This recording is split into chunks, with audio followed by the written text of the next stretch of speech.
اور ایسے ہی دعا ایک عمل ہے، ہم دعا کرتے ہیں اور اس کا بدلہ اور اس کا اجر اور اس کا فائدہ مردے کو بھی حاصل ہوتا ہے۔ رحمت کونین صلی اللہ علیہ وسلم فرماتے ہیں کہ ایک شخص کا مرنے کے بعد درجہ بلند ہوا تو اس نے اللہ تعالیٰ کی بارگاہ میں عرض کی، یا رب کریم، میرا تو عمل منقطع ہو گیا، یہ اب میرا درجہ کیسے بلند ہوا؟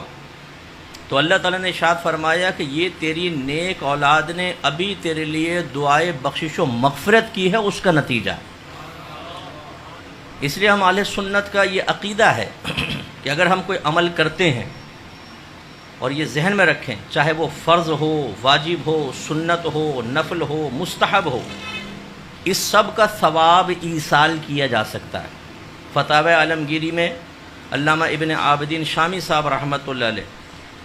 اس فتاوی شامی کو رد المحتار بھی کہتے ہیں، یہ فقہ حنفی کی ایک مشہور کتاب در مختار کی شرح ہے۔ اس میں آپ نے خود یہ لکھا مسئلہ کہ فرض ہو، واجب ہو، سنت و نفل ہو، سب کا ثواب آپ بخش سکتے ہیں۔ اس کا مطلب ہے کہ یہ جو ہم بعض لوگوں میں غلط فہمی ہوتی ہے کہ قرآن خوانی کراؤ اس کا ثواب بخشو، یا آیت کریمہ کرواؤ پھر کرو، تو اس کا بھی پہنچے گا اور آپ اہتمام کرنا چاہیں تو حرج نہیں، لیکن اگر آپ فرض نماز پڑھ رہے ہیں، پڑھنے کے بعد اس کا ثواب ایصال کر دیں۔ آپ کوئی نفلی کام کرتے ہیں، آپ کو صدقہ کرتے ہیں، سب کا ثواب۔ اچھا، یہ بھی میں نے دیکھا ہے، اگر میری بہنیں بھی سن رہی ہیں یا بعد میں سنیں گی، بہنوں میں خاص طور پہ میں نے ایک بخل کی سی کیفیت دیکھی ہے۔ ایک قرآن ختم کیا، بھائی کس کے لیے؟ نانی کے لیے، یہ صرف میری نانی کے لیے۔ دوسرا قرآن پڑھیں گی یہ امی کے لیے۔ ارے بھائی آپ کیوں بخل کر رہے ہیں؟ جب اللہ کی رحمت بڑی ہے، وہ اجر دینے کے لیے تیار ہے، اور آپ اگر ایک کاروبار سے انویسٹمنٹ کر کے 1,00,000 روپے کما سکیں، اور دوسرا کہے کہ اگر میں تھوڑی سی ٹیکنیک بتاؤں یہی 1,00,000 1 کروڑ میں بدل سکتا ہے، تو پھر ادھر کیوں نہ جائیں کہ بھئی 1 کروڑ کما لیں؟ تو ہم کہتے ہیں اس کے لیے، حالانکہ اعلیٰ حضرت نے ارشاد فرمایا کہ اگر کوئی ایک قرآن پڑھ کر فرض کر لیں 10 مردوں کو بخشے گا تو سب کو پورا قرآن کا ثواب ملے گا۔ ایسا نہیں کہ کچھ سپارے جا رہا ہوں، پورا قرآن کا ثواب ملے گا، اور بخشنے والے کو 10 قرآن کا ثواب ملے گا۔ اس لیے پھر فرماتے ہیں کہ بہتر ہے کہ یوں ایصال ثواب کریں کہ سب سے پہلے اپنے آقا کی بارگاہ میں پیش کریں کہ یا رب کریم، اس کا ثواب میں اپنے آقا کی بارگاہ میں پیش کرتا ہوں، قبول و منظور فرما، اور آپ کے وسیلہ جلیلہ سے حضرت آدم علیہ السلام سے لے کر آج تک جتنے مسلمان دنیا سے پردہ فرما چکے، جو دنیا میں موجود ہیں اور جو قیامت تک آئیں گے، سب کے نام اعمال میں منتقل کر دے۔ تو اس کا مطلب سب کو پہنچے گا اور آپ کو ان سب کی تعداد کے برابر ملے گا۔ تو بخل کیوں کریں صاحب؟ ہم یہ سوچتے ہیں کہ نہیں، اگر دادا کو بھی کر دیا، دادی کو کے ساتھ ساتھ دادی کہیں گی یہ تم نے کیا کیا؟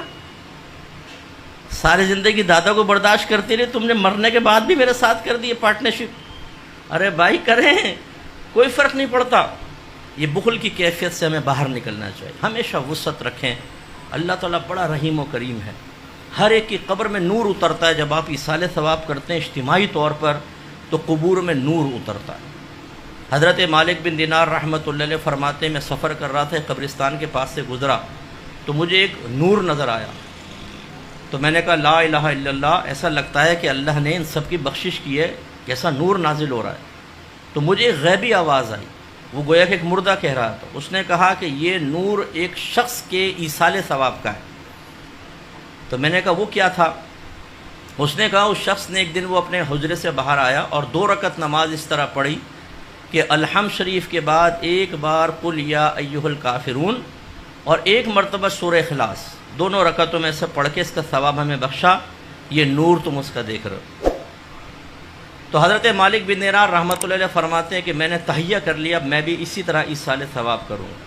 کچھ عرصے بعد کہتے ہیں مجھے خواب میں نبی کریم صلی اللہ علیہ وسلم کی زیارت ہوئی، اور سرکار نے ارشاد فرمایا کہ اے مالک، جتنا تو نے میری امت کو ہدایہ بھیجے اس کے بدلے میں اللہ تبارک و تعالیٰ نے تیری بخشش فرما دی۔ اور یہ اچھی طرح یاد رکھیں کہ جب آپ اپنے ذہن میں وسعت پیدا کر کے خصوصاً انبیاء علیہم السلام، صحابہ کرام، اولیاء عظام اور اہل بیت اطہار کو ایصال ثواب کرتے ہیں، ثواب ایصال کرتے ہیں، ان کے پاس پہنچتا ہے۔ آپ کے نام کے ساتھ آپ کے والد کے نام کے ساتھ تعارف ہوتا ہے، یہ فلاں بن فلاں نے بھیجا ہے، اس سے ان کے درجے بلند ہوتے ہیں، ان کے قبور میں انوار و تجلیات اللہ کی طرف سے نازل ہوتی ہیں، رحمتیں نازل ہوتی ہیں، انہیں روحانی سکون ملتا ہے جب آپ ان کے لیے اس طرح روحانی سکون اور درجات کی بلندی کا سبب بنتے ہیں۔ علماء کہتے ہیں اب ذرا تصور میں سوچیں، جب آپ میدان محشر میں پہنچیں گے اور ان نفوس قدسیہ کو اللہ تعالیٰ اذن شفاعت عطا فرمائے گا تو یہ کسی کا احسان نہیں رکھتے ہیں، یہ تمہیں ڈھونڈ ڈھونڈ کر تمہاری شفاعت کریں گے۔ تو اس لیے بالکل جیسا بھی یہ محفل ایک پرٹیکولر والد صاحب کے لیے رکھی گئی، تو یہ ہو سکتا ہے کہ آپ اجتماعی ایصال ثواب کریں اور آخر میں خاص طور پہ ان کے لیے، اس میں کوئی حرج نہیں ہے، یہ ہو سکتا ہے۔ تو جیسے بھی یہ رکھی گئی ان کے لیے خاص ایصال ثواب، اور دعا میں سب کو بخش دیا جائے، سب کو ایصال کیا جائے، تو انشاءاللہ تعالی میدان محشر میں، اور پھر ہم اہل سنت کے لیے خاص طور پہ بڑی سعادت کی بات، ہم کوئی زندگی میں ایک بار نہیں کرتے ہیں، ہم تو بار بار کرتے ہیں۔ اللہ نے ہمیں ایسے مواقع دیے ہیں کہ ہم بار بار ایصال ثواب کرتے ہیں، کبھی شیخ عبد القادر جیلانی رضی اللہ تعالیٰ عنہ کے لیے، کبھی سرکار کی میلاد مناتے ہوئے، کبھی خواجہ صاحب کی چھٹی مناتے ہوئے، کبھی داتا صاحب کا عرس کرتے ہوئے، زبردست قسم کا ایصال۔ تو انشاءاللہ ہمارے اللہ تعالیٰ نے ہمیں توفیق دی، اور ہمارے وسیلے سے اگرچہ وہ محتاج نہیں ہیں، وہ تو بالکل محتاج نہیں، لیکن ان کے درجے بلند ہوتے ہیں۔